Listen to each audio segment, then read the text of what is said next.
La plupart des gens ne vivent pas la vie que Dieu a prévue pour eux. Est-ce que vous le savez? Et il arrive dans leur vie des choses que l'Éternel n'a pas décidé pour eux. Et ces deux mondes se livrent une bataille sans merci pour les âmes. Et le terrain neutre n'existe pas.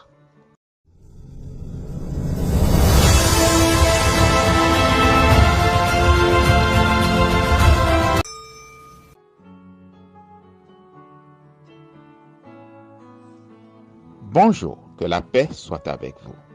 La prière, c'est comme un pont qui relie le ciel et la terre.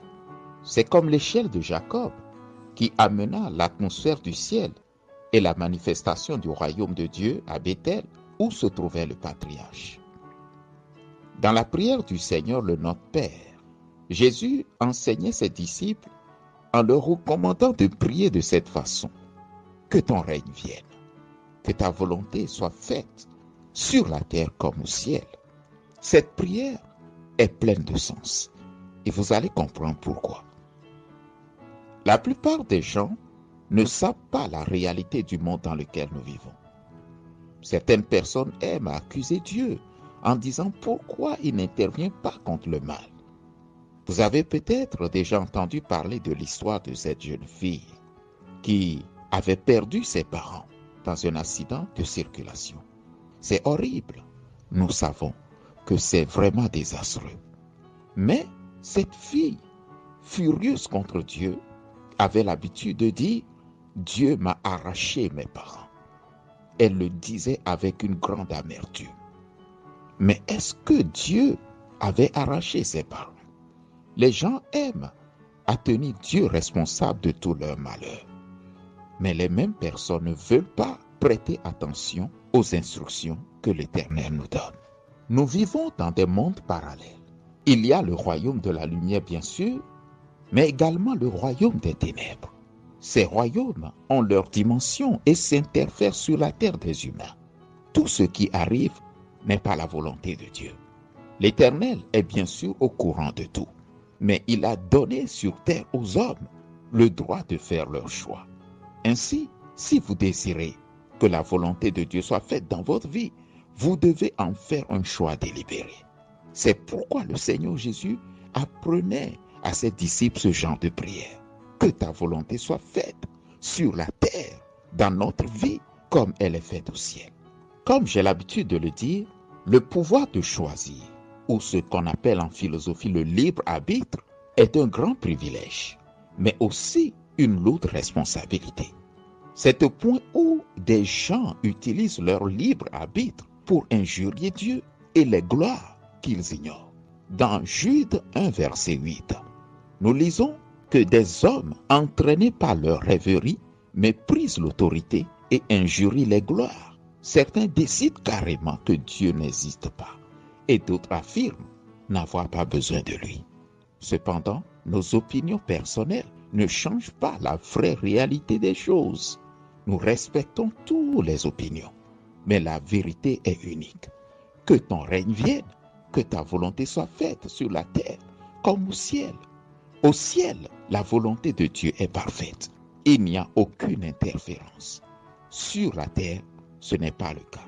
Les interférences peuvent venir de la fondation spirituelle de votre propre famille, ce qui sous-entend des alliances, des aïeux ou d'un aïeux quelconque avec des entités ou des divinités quelconques. Ce sont des alliances avec des démons. C'est pourquoi à un moment donné de votre vie, vous êtes obligé de faire un choix, de choisir votre camp. La plupart des gens ne vivent pas la vie que Dieu a prévue pour eux. Est-ce que vous le savez?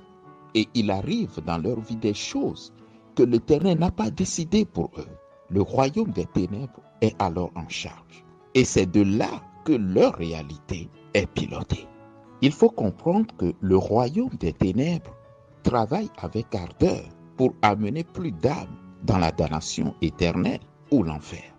Le royaume de la lumière aussi existe aujourd'hui sur la terre au travers de ce que nous appelons l'Église universelle, c'est-à-dire au travers de la communauté de ceux qui sont nés de nouveau en Jésus-Christ. Au travers d'elle, le monde est évangélisé, le Christ continue de guérir, de restaurer, de bénir. Bref, comme le dit en paraphrasant Colossiens 1, verset 13, les âmes sont délivrées de la puissance des ténèbres et transférées dans le royaume du Fils de Dieu, le royaume de la lumière. Et ces deux mondes se livrent une bataille sans merci pour les âmes. Et le terrain neutre n'existe pas. Vous êtes soit ici, soit là-bas. Et si vous n'avez pas fait de choix, le royaume des ténèbres le fait pour vous. Dans le royaume de la lumière, le disciple de Christ est appelé à aimer tout le monde, à ne juger personne pour ses choix.